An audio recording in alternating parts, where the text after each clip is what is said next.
Grabe naman. So, kailangan nyo na ba ng privacy? Ano na ba? Hi guys, Vince here and welcome back to Drip. With the minimum purchase of 100 pesos, get the sticker of the week plus one random content creator sticker natin. Ride Tubi! Ride Tubi! Ride Tubi! Ano pang hinihintay mo? Add to cart ni Drip, checkout mo na yan. After 10 minutes ng paikot-ikot si Baba sa cage ni Tiffany, ay bubuksan na natin yung cage ni Tiffany and papapasukin natin si Baba dun sa loob para makita natin kung ano yung mangyayari. Dito very cautious ako kasi baka mamaya ay mag-away itong dalawang to nang hindi inaasahan. No unnecessary movements. Ito lang, minimal movements lang ng kamay ko. Alright.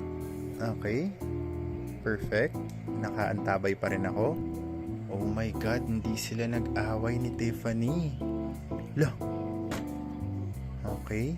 Wow, magkahag na agad silang dalawa ni Baba. Ayan na, perfect. I think successful ang ating bonding. Nahag na agad ng buntot ni Tiffany si Baba. Nag-aamuyan na, yung totoo.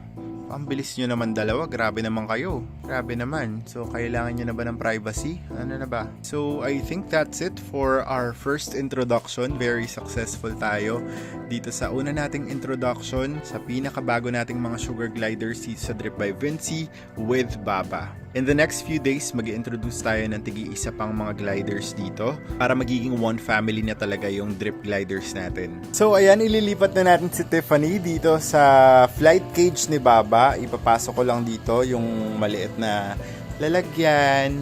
Tapos bubuksan ko na lang tong cage nila para makalabas sila. Ayan. O, nauna na si Baba, syempre. Tapos, sumunod na rin si Tiffany. Labas na, go na. May kasama na rin si Baba sa wakas dito sa kanyang flight cage. I'm sure na miss niya si Momo. Pero Baba, alam mo na sa memory natin si Momo. Welcome sa bago mong jowa. Ayan, si Tiffany. Pinatungan agad kanina. Since nasa labas na si Tiffany, tatanggalin ko na tong small cage na to. Hahayaan na natin si Tiffany dyan. And I'm sure na nag-explore pa yung si Tiffany. Hayaan muna natin siya. Iwan ko na rin to para meron siyang maamoy dyan. Yun, umakyat na dun sa taas si Tiffany. So, inaamoy niya, not familiar territory dahil nga puro scent ni Baba yung ating mga pouches. Pero tingnan natin kung babahayan niya yung isa. So far, so good. Ayun, si Tiffany umakyat dun sa side na yun. Bumalik dito sa baba para sumilip. Binabalikan niya ata yung mga trinkets niya. And ayan siya. Oh, ayan, gusto niya ata yun. Nasa taas si Baba yan, nandun sa hammock sa taas. Ayun oh. Ayun, bumaba na si Baba. Hinanap niya ata si Tiffany. Ando si Tiffany sa likod ng isang pouch. Ayun o, nakasilip sa baba. So, ayan. I think mamimili na lang sila ng babahayan nilang dalawa.